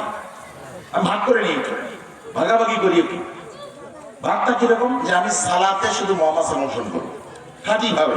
কারণ রাসূল বলেছেন সল্লু কামা রাআইতুমুনি উসাল্লি, আল্লাহ বলছে তুমি ওইভাবে সালাত আদায় করো যেভাবে তুমি আমাকে সালাত আদায় করতে দেখছো, তো কাজে আমি ওইভাবেই সালাত আদায় করবো। কিন্তু যখন আমি পরিবার চালাতে যাব, তখন আমি আর মোহাম্মদ সাল্লাল্লাহু আলাইহি ওয়াসাল্লামের কি নীতি ছিল সেটা ফলো করবো না। তাহলে কি আমি আল্লাহর ভালোবাসা পাবো? আমি এটা করতেই পারি, কিন্তু আমি আপনাকে ব্যাখ্যাটা দিয়ে যাই, ভালো করে শোনেন। আমি এই কাজ করতেই কিন্তু পারি, কারণ ফ্রিডম অফ উইল, ইচ্ছার স্বাধীনতা আল্লাহ কিন্তু মানুষকে দিয়েছে, তাইনি? দিয়েছে নাকি দেয়নি? আল্লাহ কি বাধ্য করেছে? বাধ্য কিন্তু করেন, ইচ্ছার স্বাধীনতা আল্লাহ দিয়েছেন। তাহলে এখন যদি আপনাদেরকে আমি বলি যে ইচ্ছার স্বাধীনতা যে আল্লাহ দিল, তার মানে এই ইচ্ছার স্বাধীনতার ভিত্তিতে এখন একটা বিষয় খেয়াল করেন, যে যখন আপনি এই বিষয়টা জানবেন যে আল্লাহ মানে আল্লাহ রসুলের আনুগত্য করলেই কার ভালোবাসা পাওয়া যাবে? মোহাম্মদ সাল্লাল্লাহু আলাইহি ওয়াসাল্লাম ভালোবাসা পাওয়া যাবে। মানে আল্লাহর ভালোবাসা, মোহাম্মদ সাল্লাল্লাহু আনুগত্য করলে কার ভালোবাসা পাওয়া যাবে? আল্লাহর ভালোবাসা পাওয়া যাবে। তখন একটা বিষয় দাঁড়িয়ে যাচ্ছে যে যখন আমি সালাতের ক্ষেত্রে মোহাম্মদ সাল্লাল্লাহু অনুসরণ করছি, তখন আমি সালাতের ক্ষেত্রে আল্লাহর ভালোবাসা পাচ্ছি, ঠিক না? এখন যদি আপনাকে বলি পরিবারে যদি আমি আল্লাহর ভালোবাসা পেতে চাই, তাহলে পরিবারেও কোন অনুসরণ করতে হবে বলেন? মোহাম্মদ সাল্লাল্লাহু অনুসরণ করতে হবে। যদি অর্থনীতি পরিচালনা করতে চাই, তাহলে কোনটা অনুসরণ করতে হবে? আমি সুদ খাবো নাকি জাকাত ফরজ, এই ফরজ জাকাত দিব, কোনটা? সুদ আর জাকাত নিয়ে যে কত নোংরামি চলছে ভাই, আপনি যদি একটু গবেষণা করে দেখেন যে আজকে ইহুদিরা হচ্ছে সুদের প্রবর্তক। তারা আজকে সারা পৃথিবীটাকে এই সুদি ব্যাংকিং সিস্টেমের মাধ্যমে আজকে আমাদেরকে যেভাবে কবজা করে রেখেছে, এই কবজার ভিত্তিতে একটি গল্প আপনাদেরকে না করলেই নাই। শুনবেন গল্প, একটা শিক্ষণীয় গল্প, মুসলমানের হাসি, একটি বই। সে একজন বিদ্বান, এমন বিদ্বান তিনি লিখেছেন, উপমহাদেশের একজন বিদ্বান। সেই গল্পটা আপনাদের বলি। সৎ মা, বিমাতা, স্টেপ মাদার, বুঝতে পারেন? সৎ মা পর্যন্ত না, এক মা, সৎ মা, সে তার নিজের সন্তানকে পায়ে হেঁটে নিয়ে বেড়ায়, আর সতীনের সন্তান তাকে সে কোলে নিয়ে বেড়ায়। তো এখন লোকজন দেখে বলে, সুবহানাল্লাহ বললেন না, শেষ করি। তো এবার পাড়ার লোকজন বলে, কিরে বুবু তুই তো অনেক বোকা। তো বলে কেন? তো বলছে যে তুই নিজের সন্তানটাকে পায়ে হেঁটে নিয়ে বেড়াস, আর সতীনের সন্তানটা তোর ওরজাত নয়, তারপর তুই তাকে কোলে নিয়ে বেড়াস। তো সে উত্তর দেয় না। কিন্তু প্রতিদিন যদি মানুষ একই কথা বলে, তখন বিরক্ত লাগে না? তো বিরক্ত লেগে এবার বলছে, ওই মহিলা বলছে, আমি বোকা না, তোরাই বোকা। বলছে কেন? তো বলছে যে আমি আমার সন্তানকে কেন হাঁটাই জানিস? আমি এজন্য হাঁটাই, ও যেন হেঁটে হেঁটে ওর যেন পা গুলো যেন শক্ত হয়, ও যেন সমাজে সুপ্রতিষ্ঠিত দাঁড়াতে পারে। আর আমি আমার সতীনের ছেলেকে কোলে নিয়ে বেড়াই কেন জানিস? ওকে না হেঁটে না হেঁটে না হেঁটে না হেঁটে ও যেন পঙ্গু হয়ে যায়। কি বুঝলেন? লেখক বলছে যে আজকে সারা বাংলাদেশে, সারা পৃথিবীতে এই সুদি ব্যাংকিং সিস্টেমের মাধ্যমে আজকে আমাদের অর্থনীতিকে এইভাবেই পঙ্গু করে দেওয়া হয়েছে। উন্নয়নের নামে আর যে বিভিন্ন কালভার্টের নামে আর ব্রিজের নামে যত বেশি উন্নয়ন হয়েছে, এদেশ তত বেশি ঋণ গ্রস্ত হয়েছে এবং তত বেশি সুদ দিতে হচ্ছে আমাদের। বাস্তবতা, তাই না? এই গল্পের সাথে মিল পেলে? তো কাজে আমরা আপনাদেরকে বলছি যে সুদের আরে কত কৌশল নেবেন। যদি সাইকোলজিক্যালি ব্রেন ওয়াশ বলি, বলেন তো সুদের ইংরেজি কি? ইন্টারেস্ট। ইন্টারেস্টের বাংলা কি? ইন্টারেস্ট কিন্তু যে সুদের ইন্টারেস্ট যেটা বলা যায় ইকোনমিক্যাল ওয়ার্ড, কিন্তু অ্যাকচুয়ালি ইন্টারেস্ট মানে কি? না না না, মানে ভালোভাবে বলেন, এই কাজটাতে আমার ইন্টারেস্ট নাই মানে কি? এই কাজটাতে আমার আগ্রহ নাই, আমার মজা নাই, আমার আনন্দ নাই। এ বলেন কিনা আপনারা? গ্রামের লোক তো ইন্টারেস্ট বেশি বলে মনে হয়, বলে না? হ্যাঁ, ইন্টারেস্ট লাগতেছে না রে, বলে না? এটা মানে ইংরেজি সে বুঝুক আর না বুঝুক, ইন্টারেস্টটা বোঝে কিন্তু। তো কাজেই এবার চিন্তা করেন, তার মানে সাইকোলজিক্যালি আমাদেরকে কিভাবে ওয়াশ করা হয়েছে। তার মানে সুদের অনেকগুলো পাপ আছে, তার সর্বনিম্ন পাপ কোনটা? মায়ের সাথে। আপনাদের প্রশ্ন করি, রাসূলুল্লাহ সাল্লাল্লাহু আলাইহি ওয়াসাল্লাম অনেক পাপের উদাহরণ দিয়েছেন, তাই না? এই পাপটা ছাড়া, মানে সুদের এই পাপের এই পরিণতি ছাড়া অন্য কোনো পাপকে এত নিকৃষ্টভাবে আল্লাহ রাসূল বলেছেন, প্রমাণ করতে পারবেন? কিন্তু কেন বলেছেন? তার মানে এই পাপটা খুব চরম পাপ, এটা মুসলমানদের অবনতির পাপ। কারণ যখন আপনি যখন আমার কাছ থেকে টাকা পাবেন, তখন কি আমি কি আপনার দিকে এভাবে তাকাতে পারবো? সবসময় এভাবে থাকবো না ভাই, আর কয়েকটা দিন সময় দেন, ইনশাআল্লাহ আমি দিয়ে দেওয়ার চেষ্টা করবো। তার মানে কি? আল্লাহ রাসূল ইসলামকে, মুসলিম জাতিকে বিজয়ী জাতি রূপে, যেটা আল্লাহ রাসূলকে আল্লাহ তাআলা জানিয়ে দিয়েছেন, ওয়াল্লাযী আরসালা রাসূলাহু বিল হুদা ওয়া দীনিল হক লিইয়ুযহিরাহু আলা দীনি কুল্লি, যে আল্লাহ রাসূল সাল্লাল্লাহু আলাইহি ওয়াসাল্লামকে আল্লাহ সত্য দ্বীন সহ প্রেরণ করেছিলেন। কেন? লিইযহিরহু আলা দ্বীনি কুল্লিহি, অন্যান্য সকল জীবন ব্যবস্থার উপরে ইসলামের যে জীবন ব্যবস্থা, এই জীবন ব্যবস্থাকে বিজয়ী করার জন্য আল্লাহ রাব্বুল আলামিন স্পষ্ট ঘোষণা দিয়েছেন মুহাম্মদ সাল্লাল্লাহু আলাইহি ওয়াসাল্লাম এই জন্যই প্রেরণ করেছেন। তাহলে সেই ইসলামকে যদি বিজয়ী হতে হয়, তাহলে বিজয়ী হতে গেলে আপনি যদি নিজেই ওই কাফের মুশরিকদের ব্যাপারে যদি আঙ্গুল নিচে বা চোখ নিচে তাকে যদি কথা বলেন, তো আপনি কি বিজয়ী? এর চেয়ে বড় পরাজয় হয়? তাই কাজে আমরা আপনাদেরকে বলছি যে এই যখন একজন কাছে ঋণগ্রস্ত হয়ে যায়, তখন তার সামনে কিন্তু সে চোখ তাকে কথা বলার সুযোগটা পায়। বাস্তবতা কিনা বলেন?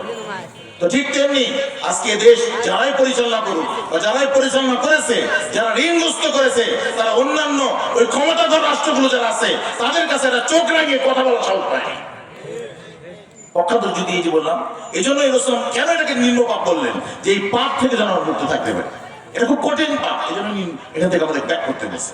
তাহলে এখন আমরা যে বিষয়ে বলতে চাচ্ছিলাম, এই নিম্ন পাপটা একজন মানুষ করতেছে, মানে এত নিম্ন মানের পাপ যে মায়ের সাথে জেনা করতেছে, আর সে কি মনে করছে আমি ইন্টারেস্ট করলাম, মানে কি আমি মজা করলাম। নাউযুবিল্লাহি মিন যালিক। মায়ের সাথে জেনা করার পাপ করছে অধিকাংশ মানুষ আজকে সুদ খাওয়ার মাধ্যমে, আর নিজে মনে করছে আমি ইন্টারেস্ট করলাম, তার মানে আমি মজা করলাম। মায়ের সাথে জেনা করে কেউ কি মজা করতে পারে ভাই? কিন্তু দেখেন কিরকম সাইকোলজিক্যালি ব্রেন ওয়াশ করতেছে আমাদেরকে। আরেকটা সাইকোলজিক্যালি ব্রেন ওয়াশ বলি আপনাদেরকে, বলেন দেখি, এটা উল্টা চলছে, মানে ইসলাম একরকম, বাস্তবতা একরকম। আরেকটা বিষয় বলি, কয়েকদিন পর একটা দিন আসছে, দিনটার নাম বলেন বলেন? আরে না, ওটা না, মানে বড়দিন। বড়দিন না? ছোটবেলাতে শুনে আসতেছেন কিনা? আপনাদের পাল্টা প্রশ্ন করি ভাই, সারা বাংলাদেশে, সারা বাংলা যতগুলা দিন হয়, তার মধ্যে যদি আপনাকে প্রশ্ন করি যে এই সামনে যে দিনটা আসতেছে, ওই দিনটা বাস্তবে বাংলাদেশের প্রেক্ষাপটে বড় নাকি ছোট? কত বড় বাটপাড়ি চলতে দেখেন, যে ওটাই সবচেয়ে ছোট দিন আর ওটাকেই সবচেয়ে কি বানাইছে বড়দিন। ধোকাবাজি না? বুঝতেছিলেন কিনা? যে বুঝতে পারছেন কি? কিন্তু আপনি আমি মেনে নিয়ে কিন্তু চলতেছে প্রতিদিন। এটা হলো সবচেয়ে যেটা ছোট দিন, সেটাকে বড়দিন বাধ্য করতেছে, মানে দিনকে রাত বলার মতো অবস্থা। এখন কি রাত নাকি দিন? আপনি বলেন দিন, এটা দিন, এটা আপনি পাগল বলবেন না? তাই তো যেটা সবচেয়ে ছোট দিন সেটাকে বড়দিন বলে, তো কি দিনকে রাত বলার চেষ্টা করছে না? তো ওইরকম অবস্থা হয়ে গেছে আমাদের। তো কাজে এই যে সমস্যাগুলো, এগুলো থেকে আমাদের ফিরে আসার জন্য আমাদের অর্থনীতিটাও কার ভিত্তিতে হতে হবে? মুহাম্মদ সাল্লাল্লাহু আলাইহি ওয়াসাল্লামের নীতিতেই হতে হবে। তিন, যদি বলি রাজনীতি কার মতো হতে হবে? তাহলে এখানে আরেকটা বিষয়, কেউ যদি অর্থনীতিটা মুহাম্মদ সাল্লাল্লাহু আলাইহি ওয়াসাল্লামের মতো না করে, মানে অর্থনীতিতে যদি মুহাম্মদ সাল্লাল্লাহু আলাইহি ওয়াসাল্লামের পদ্ধতি না ফলো করে, সে কি আল্লাহর ভালোবাসা পাবে? কিন্তু আল্লাহর ভালোবাসা কি পাওয়া দরকার নয়? একইভাবে যদি কেউ রাজনীতি করে আর সে যদি মুহাম্মদ সাল্লাল্লাহু আলাইহি ওয়াসাল্লামের যদি রাজনীতি না করে, তাহলে সে কি আল্লাহর ভালোবাসা পাবে? সে করতেই পারে রাজনীতি, কিন্তু সেখানে আল্লাহর ভালোবাসা সে পাবে কি? যদি আল্লাহর ভালোবাসা পেতে হয়, তাহলে রাজনীতিতেও কার অনুসরণ করতে হবে? মুহাম্মদ সাল্লাল্লাহু আলাইহি ওয়াসাল্লামের যে পদ্ধতি সেটাই অনুসরণ করতে হবে। এই বিষয়টি আপনাদের বলার ছিল। শেষে একটি দাবি জানাবো, আমি কিন্তু সিরাত পড়াই, আমি কিন্তু রাসূলুল্লাহ সাল্লাল্লাহু আলাইহি ওয়াসাল্লামের যে সিরাত আছে না, সিরাত রাসূল সাল্লাল্লাহু আলাইহি ওয়াসাল্লাম, সেটা আমি পড়াই। অনলাইনে আমার অনেক ছাত্রছাত্রী আছে, তো তাদেরকে আমি পড়াই। তো আমাদের গত একটা ব্যাচ কমপ্লিট হয়েছে, যে ব্যাচ থেকে প্রথম 3 জনকে আমরা ওমরা বিজয়ী হিসেবে তাদেরকে ওমরা করার সুযোগ দিচ্ছি। তাহলে আপনাদেরকে বলি যে এই প্রথম ব্যাচের যে 3 জন ওমরা বিজয়ী ছিল, তাদেরকে ওমরা বিজয়ী ঘোষণা করার ভিত্তিতে আমরা ঢাকাতে একটা সেমিনার করছিলাম, সিরাত সেমিনার। সেই সেমিনারে আমি বিশেষ করে আমি একটি দাবি জানিয়েছিলাম, সেই দাবির সাথে আপনার একমত কিনা আপনারা আমাকে বলবেন ইনশাআল্লাহ। আমি দাবি জানিয়েছিলাম যে আজকে প্রত্যেকটা স্কুলে কলেজে যে সিলেবাস আছে, এই সিলেবাসের মধ্যে কি রবি ঠাকুরের জীবনী পড়া লাগে না? রবি ঠাকুরের গদ্য পদ্য পড়া লাগে না? বঙ্কিমচন্দ্র চট্টোপাধ্যায় নাম উচ্চারণ করাই কঠিন, তারপর তার জীবনী পড়া লাগে কিনা? তার কবিতা, তার গদ্য পড়া লাগে না? শরৎচন্দ্র চট্টোপাধ্যায়, ঈশ্বরচন্দ্র বিদ্যাসাগর, প্রমোদ চৌধুরীর জীবনী পড়া লাগে না? এগুলো তো লাগে বিশেষ ক্যাডারের হওয়ার জন্য 1913 সালে রবীন্দ্রনাথ ঠাকুর গীতাঞ্জলি কাব্যের জন্য নোবেল পুরস্কার পেল, ওটাও করা লাগে। এই সমস্ত কিছু পড়া না গেল, পাশাপাশি মুসলমান কবি সাহিত্যিক জীবনী পড়া লাগে না? তাহলে এই সমস্ত অমুসলিমদের জীবনী আমাদের পড়তে হয়, মুসলমান কবি সাহিত্যিকদের জীবনী পড়তে হয়, কিন্তু মুসলমানদের প্রাণের রাসূলের যে জীবনী, এই জীবনী বাংলাদেশের প্রত্যেকটা বিশ্ববিদ্যালয়ে, প্রত্যেকটা স্কুলে, প্রত্যেকটা কলেজে, প্রত্যেকটা মাদ্রাসায় পড়া বাধ্যতামূলক করতে হবে। পক্ষান্তরে আমাদের একটা দাবি, অমুসলিমদের জীবনী যদি মুসলমানদেরকে পড়তে হয় তাহলে মুসলমানদের প্রাণের রাসূলের জীবনীও অমুসলিমকে পড়া বাধ্যতামূলক করতে হবে। ওদের জীবনী আমি পড়বো তো আমার রাসূলের জীবনী ওদের পড়বে না। এই দাবির জন্য যদি কোনো জীবন দেওয়া লাগে রাজি আছেন ইনশাআল্লাহ? কিসের ভয় করেন আপনি? আজকে বেতন বৈষম্য আর মেধা কোটা এর জন্য কেন আন্দোলন হবে? আন্দোলন আরেকটা প্রয়োজন আছে, রাসূলের সামনে জীবনী বাস্তবায়ন করার জন্য। আরেকবার এই মুসলিম যুবক তরুণরা আরেকবার আবু সাইদ হতে রেডি থাকবে, আরেকবার হাজি হতে রেডি থাকবে, আরেকবার মুক্ত হতে রেডি থাকবে ইনশাআল্লাহ। থাকবেন ইনশাআল্লাহ? এর জন্য জান এবং মাল বাজি রাখতে রাজি থাকবেন ইনশাআল্লাহ? এই দাবিটা আমি জানিয়েছিলাম, আপনারা কি একমত? আল্লাহ রাব্বুল আলামিন আমাদের এই মনের চাওয়া কবুল করুক, আমিন। সবার মনের চাওয়া না? এতগুলো মুমিন চাচ্ছি, আল্লাহ কবুল করো, আমিন। এবার একটি বিষয় অনুসরণের ক্ষেত্রে, আজকে অনুসরণের ক্ষেত্রে দেখেন, অনুসরণের ক্ষেত্রে পর্যন্ত আমরা মুহাম্মদ সাল্লাল্লাহু আলাইহি ওয়াসাল্লামকে ভায়া ধরেছি। মুহাম্মদ সাল্লাল্লাহু অনুসরণ করছি, তারপর আরেকজনকে মেনে কি বলা হচ্ছে দেখেন। একদিন ওমর রাদিয়াল্লাহু আনহু তাওরাতের একটা পৃষ্ঠা পড়ছে। তাওরাত কোন নবীর প্রতি নাযিল হয়েছিল বলেন তো? মুসা আলাইহিস সালামের উপর। তো মুসা আলাইহিস সালামের উপর যে কিতাবে ওটা তাওরাতটা পড়ছেন ওমর রাদিয়াল্লাহু আনহু। আবু বকর সিদ্দিক দেখছেন যে আল্লাহ রাসূল এই তাওরাত পড়া দেখে রাগান্বিত হয়ে গেছে। তো তখন আবু বকর সিদ্দিক ওমরকে বলছে, ওমর তুমি কি দেখছো না যে মুহাম্মদ সাল্লাল্লাহু আলাইহি ওয়াসাল্লামের চেহারা বিবর্ণ হয়ে গেছে, অথচ তুমি তাওরাত পড়ছো? তো তখন ওমর বলছে, হে আল্লাহ রাসূল, আমি তো এখান থেকে কল্যাণকর দিকটা নেওয়ার চেষ্টা করছি। তখন আল্লাহ রাসূল যে সমাধান দিয়েছেন জানতে হবে এটা আমাদের।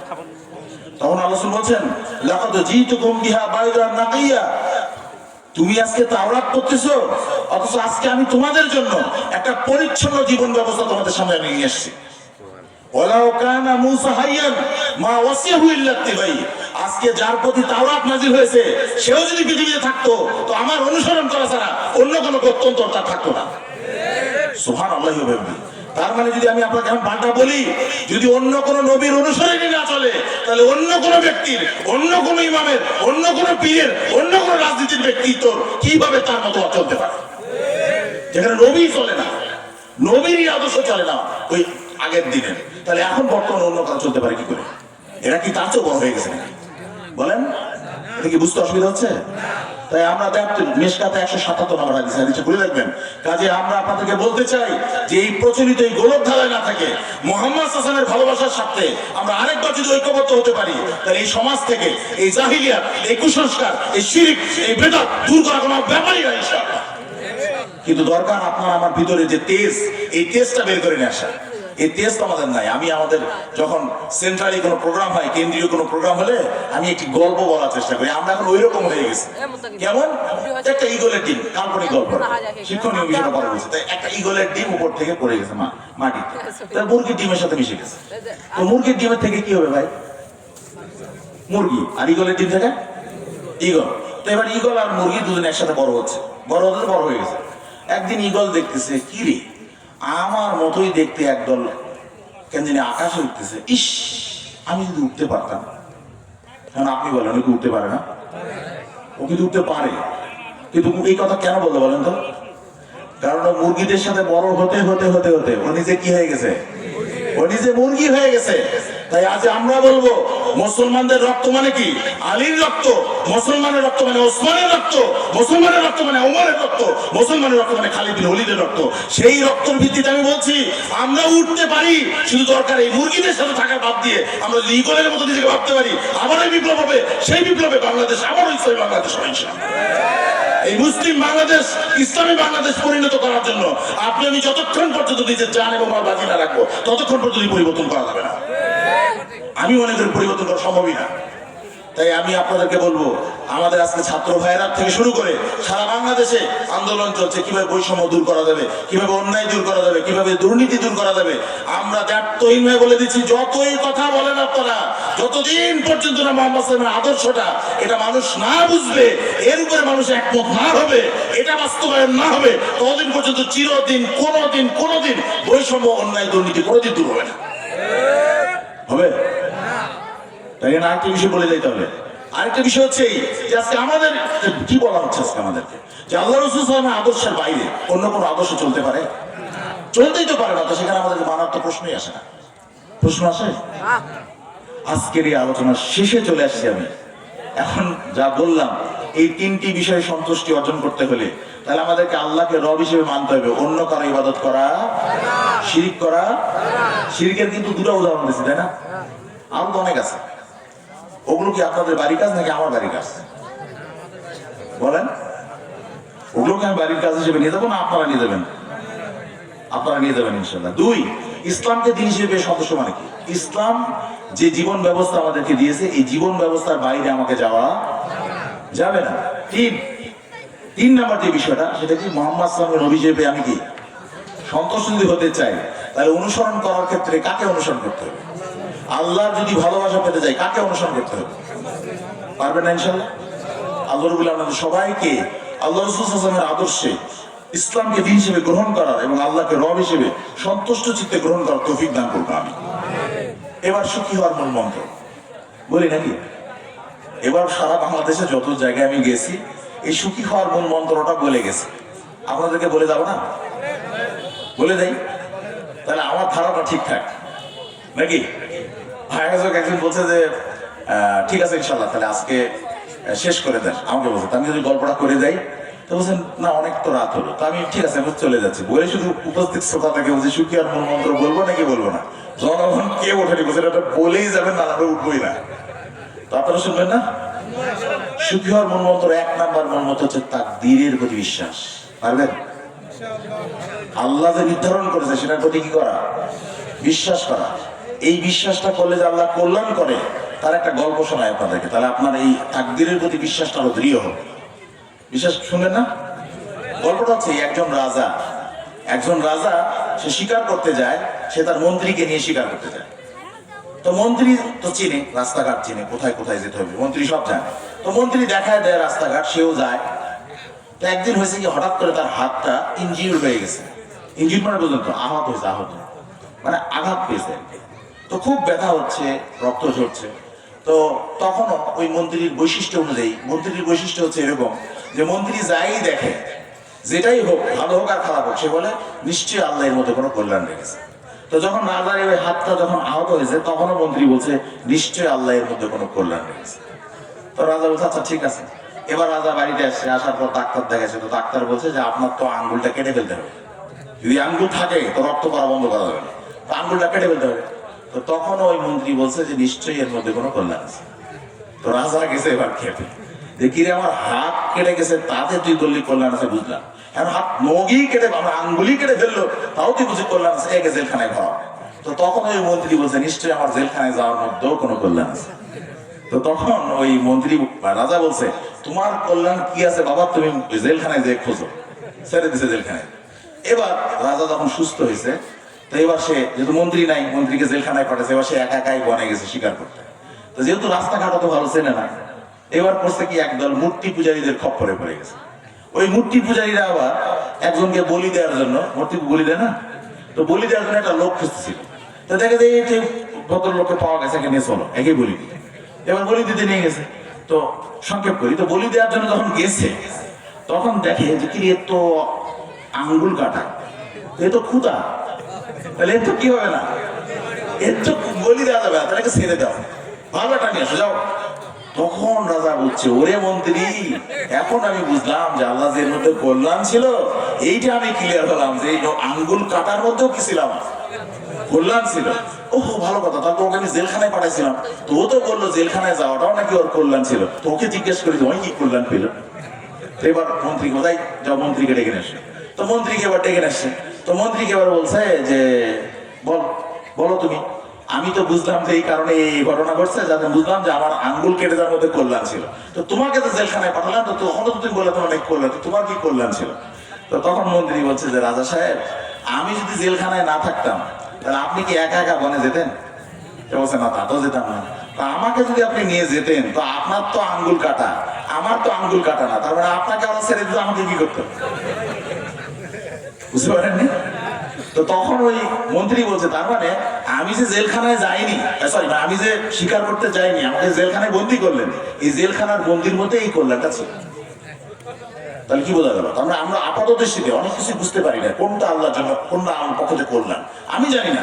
কিন্তু আপনি যদি অবশ্যই আল্লাহর প্রতি তাকদীরে বিশ্বাস করি, আপনার অন্তরটা শান্ত থাকে, অস্থির হবেন না আপনি। এটা মেনে নেবেন না ইনশাআল্লাহ? প্রত্যেকটা বিষয়ের মধ্যে আল্লাহর পক্ষ থেকে থাকে, মুমিনদের প্রত্যেকটা কাজই আশ্চর্যজনক। আর যখন সে কল্যাণকর কোনো কিছু স্পর্শ করে তখন সে আল্লাহ শুকরিয়া আদায় করে, এটাও তার জন্য কল্যাণকর হয়ে যায়। আর যখন অকল্যাণ স্পর্শ করে তখন সে সবর করে, এই সবরের কারণে এটাও তার জন্য কল্যাণকর হয়ে যায়। সুবহান। কাজী আপনাদেরকে এই বিষয়টা মনে থাকবেন ইনশাআল্লাহ। সুখী হওয়ার মূল মন্ত্র 1 নাম্বার কি বলেন? তাকদীরের প্রতি মানে পরিপূর্ণ বিশ্বাস। পারবো না ইনশাআল্লাহ আমরা করতে? তো 2 নাম্বার শুনবেন না, ওটা আরেকদিন মাহফিল, তাহলে আজকে বলি।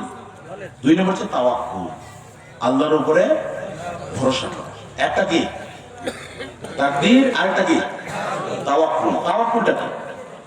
আল্লাহর উপরে ভরসা করা। আল্লাহর উপরে যে ব্যক্তি ভরসা করতে পারে সেই ব্যক্তির চাইতে কোনো শক্তিশালী ব্যক্তি আর হয় না। দেখেন রাসূলুল্লাহ সাল্লাল্লাহু আলাইহি ওয়াসাল্লাম এবং আবু বকর সিদ্দিক রাদিয়াল্লাহু আনহু ওই গুহার মধ্যে ঢুকে আছে, শত্রুদের পায়ের শব্দ শুনতে পাচ্ছে, শত্রুদের দেখা যাচ্ছে যে পা গুলো এদিক দিয়ে হেঁটে যাচ্ছে। তো আল্লাহ রাসূল সাল্লাল্লাহু আলাইহি ওয়াসাল্লামকে আবু বকর সিদ্দিক কি বলছেন? জি আল্লাহ রাসূল, আমরা তখন ধরা পড়ে যাব, আমরা তখন ধরা পড়ে যাব। তখন আল্লাহ রাসূল কি বলেছিলেন বলেন তো? আল্লাহ রাসূলের আল্লাহর প্রতি বিশ্বাসটা এত অটুট ছিল, সে ওই মুহূর্ত পর্যন্ত সে কোনো টেনশনই করেননি। সে বলছে, হে আবু বকর, তুমি কি মনে করো এখানে আমরা 2 জন আছি? এখানে আরেকজন সাহায্যকারী হিসেবে কে আছে আমাদের সাথে? আল্লাহ আছে। এই নির্ভরতা তার মধ্যে থাকে, সে কখনোই কোনো কিছু পরোয়া করে না, করে? তাহলে এই মর্মে আরেকটা গল্প হয়ে যায়, এরকম মজা শুনবেন? বলি এবার। মহসিন জব্বার নামে একজন বিখ্যাত আরবি আলেম, তার একটা অনেক সুন্দর সুন্দর গল্পের একটা বেশ কিছু পূর্ববর্তী অনেক সুন্দর গল্পের উনি মানে কোট করছেন আর কি, একটা বই। তো সেই একটা বই অনুবাদ করছে আমাদের তাওহীদ একটা পত্রিকায়। তো সেই পত্রিকা থেকে আমি এই গল্পটা পড়ে আমি এত অনুপ্রাণিত হয়েছি যে আমি তখন আল্লাহর প্রতি ভরসা থাকলে যে আল্লাহ কি করতে পারে তার একটা দৃষ্টান্ত হিসেবে আমি গল্পটা বলার চেষ্টা করি। তো তিনি একটা গল্প নিয়ে আসছে যে সালেম আস-সুয়ুতি রাহমাতুল্লাহি আলাইহি নামে একজন বিখ্যাত আলেম ছিল। সেই আলেমের মানে এত ছাত্রছাত্রী, সেই ছাত্রছাত্রীদের মধ্যে থেকে একজন ছাত্র ছিল এমন খুবই হতদরিদ্র, খাবার জোটে না, কিন্তু অত্যন্ত আত্মমর্যাদা সম্পন্ন। মানে গরিব কিন্তু আত্মমর্যাদা সম্পন্ন, কারোর কাছে মাথা নত করে না, মানে এর জন্য হাত পাতে না। গরিব হতে পারে কিন্তু আত্মমর্যাদা, কারোর কাছে হাত পাতে তার লজ্জা লাগে। এই হতদরিদ্র ছাত্রটা কি করছে দেখেন, এই হতদরিদ্র ছাত্রটা একদিন ক্লাসে বসে আছে, কিন্তু ক্ষুধার তাড়নায় তার আর ক্লাসে মন বসতেছে না। এরকম আমাদের হয় না? হয় কি হয় না? আমাদের তো এমন হয়, আমাদের তো স্ত্রীদেরকেও পিটায়, নাকি পিটায় না? পিটায় না, কিন্তু এটা যেন না করি, তাই না? তো এই যে অস্থিরতা, এই অস্থিরতা হয়ে গেছে, সে এত অস্থির হয়ে গেছে খাবারের জন্য। তখন সে ভাবছে তার সাথে তো মন বসতেছে না, তাহলে বাইরে দিয়ে কোথাও খাবার পাই কিনা। তো বাইরে গেছে, যাওয়ার পর দেখে যে একটা বাড়িতে, আগেকার দিনে কিন্তু মানুষ তালা দিত না, দিত? তালা দিত কি আপনাদের ভিতরে কে? ইদানিং দেয় কেন? কারণ এখন চোর বাটপার গিয়েছে, বেড়ে গেছে। আরে পাল্টা একটা কথা বলিনি, আজ থেকে 20-30 বছর আগে শিক্ষা আমার বেশি ছিল নাকি কম? কম ছিল। আর এখন বেশি। তেমন পাল্টা প্রশ্ন, 20-30 বছর আগে দুর্নীতি বেশি ছিল নাকি এখন বেশি? তাহলে শিক্ষা বেশি হলো, তো দুর্নীতিও কি হচ্ছে? তার মানে আমরা এতই নয় বলতে পারি, যেই শিক্ষা মানুষকে আখিরাতের সন্ধান দেয় না, সেই শিক্ষা কোনোদিন মানুষকে দুর্নীতি চুরি বন্ধ করতে পারে না। আখিরাতের শিক্ষা প্রয়োজন। তো কাজেই তখন সে গেছে, এবার ওই ঘর খুলে গেছে, যাওয়ার পর দেখে যে একজন খুব সুন্দর রান্না করে গেছে, বাড়ির যারা বাসিন্দা তারা রান্না করে গেছে। তো সে আবার খাইতে গেছে, খাইতে যে হঠাৎ করে তার আল্লাহর ভয় মনে পড়ে গেছে। আর তার মনে হয়েছে যে আমি আল্লাহকে তো ভয় করি, আল্লাহ তো আমাকে সাহায্য করবে, আমার তো সেই বিশ্বাসে থাকা উচিত ছিল, আমার তো আল্লাহর প্রতি ভরসা করা উচিত ছিল, আমি কেন অন্যায় ভাবে এই খাবার খাচ্ছি? এবং তার ওই হাদিসটির কথা মনে পড়ে গেছে, লা ইয়াদখুলুল জান্নাতা জাসাদু গুযিয়া বিল হারাম, যেই দেহ হারাম খাদ্য দ্বারা পরিপুষ্ট হয়ে, মানে যেই দেহ হারাম খাদ্য দ্বারা পরিপুষ্ট, সেই দেহ জান্নাতে যাবে না। তাই সে না খেয়ে ওইরকমই চলে আসে, ওইরকমই চলে আসে, কিন্তু তার সাথে মন বসতেছে না। তো সে লক্ষ্য করছে তার ওই শিক্ষক সালেম আস-সুয়ুতি রাহমাতুল্লাহি আলাইহি, তিনি দেখছেন যে পাশেই একজন বোরকা পরিহিত একজন মহিলা এবং একজন বৃদ্ধ লোক দাঁড়িয়ে আছে। কি জানি কথা হলো, একটু পরে ওই সালেম আস-সুয়ুতি এসে ওই হতদরিদ্র ছাত্রটাকে বলছে, এই তুমি কি বিবাহিত? তো তখন বলছে, ওস্তাদজি আমার তো খাবারই জোটে না, সেখানে আমি বিয়ে করবো কি করে? তো তখন বলছে, তোমাকে যদি কেউ বিয়ে করতে চায় তুমি কি বিয়ে করবে? তো আমাকে আবার কে বিয়ে করবে, আমি তো হতদরিদ্র। তো তখন বলছে যে শোনো, এখানে একজন মহিলা আসছে, ওই মহিলাটার স্বামী মারা গেছে। সেই স্বামী মারা যাওয়ার পর আজকে তার ইদ্যত কমপ্লিট হয়েছে। ইদ্যত বুঝেন তো? ইদ্যত কমপ্লিট হয়েছে। আর আজকে আমাদের সমাজে স্বামী থাকতেই স্ত্রী অন্যের হাত ধরে চলে যায়। ইদ্যত তো প্রয়োজনই করে না, করে স্বামী আছে স্ত্রী তারপরও চলে যায়। আপনাদের এখানে হয় না, কিন্তু পত্রিকা আমরা দেখতে পাই। তো কাজে এই যে পরিস্থিতি, এই পরিস্থিতি থেকে আমাদেরকে ফিরে আসা উচিত না? তো ওই মহিলা যদি ইদ্যত পূর্ণ হয়েছে, তাই সে এখন নতুন স্বামীর খোঁজে আসছে, এখানে কোনো ভালো ছাত্র আছে, ভালো ছেলে আছে কিনা, আমাকে বিয়ে করবে। তখন ওই ওস্তাদ বলছে আচ্ছা ঠিক আছে, যদি ওই মহিলা তোমাকে বিয়ে করতে চায়, তোমার কি কোনো আপত্তি আছে? তো বলছে না। তখন ওই মহিলাকে বলছে মহিলার কোনো আপত্তি নেই, বিয়েও হয়ে গেছে। আর ওই যে কোরআন হাদিস শিখে, কোরআন হাদিসটা তাকে শেখাবে ওই মহিলা, এই সব। তো এবার বিয়ে হয়ে যাওয়ার পর এবার বাড়িতে যাচ্ছে, যেহেতু ওই মহিলার বাড়ি আছে, ওই মহিলার থাকার ব্যবস্থা আছে, তো বাড়িতে যাচ্ছে। তো বাড়িতে যাইতে যাইতে দেখে একটু আগে যে বাড়িতে গেছিল, একটু আগে যে বাড়িতে গেছিল না খাবার তৈরি করে খেতে, দেখে যে ওই বাড়ি ওই মহিলার বাড়ি। তো যখন এই বাড়িটা দেখছে, তখন ওই মহিলা তখন মানে বাড়িতে ঢুকাচ্ছে, কিন্তু ওই হতদরিদ্র ছেলেটার ভিতরে কি হচ্ছে? ভিতরে তো কষ্ট, তাই না? ভিতরে তার এই অনুভূতিটা এমন পর্যায়ে গেছে যে সে তখন বলছে যে আচ্ছা তাহলে মানে আপনাকে কিছু খাবার খেতে দেই। স্ত্রী বলছে তার স্বামী, স্ত্রী বলছে তার স্বামীকে যে তাহলে আপনাকে কিছু খাবার পরিবেশন করি। তখন বলছে সে তার খাবার পরিবেশনের কথা বলছে না। কেন বলছে না বলেননি? কারণ একটু আগে যে খাবার খেয়ে আসছিল। এবার তারপরে স্বামী, স্ত্রী মনে করছে যে হয়তো নতুন অবস্থায় লজ্জা বোধ করতেই পারে, তাই সে খাবার নিতে গেছে। খাবার নিতে যেয়ে দেখে যে এই আলগা কে জানি করে গেছে। সাথে সাথে ফিরে এসে তার স্বামীকে বলছে এরকম ঘটনা তো আর কোনোদিন ঘটেনি আমাদের, যে আমাদের বাড়িতে এরকম এসে খাবার আলগা করে আবার না খেয়ে চলে গেছে কে জানি আর কি। তখন ওই স্বামী বলছে যে দেখো ভাই, আমার স্ত্রী সে আর অন্য কেউ নয়, সেই ব্যক্তিটা আমিই ছিলাম। ক্ষুধার তাড়নায় এখানে খেতে আসছিলাম।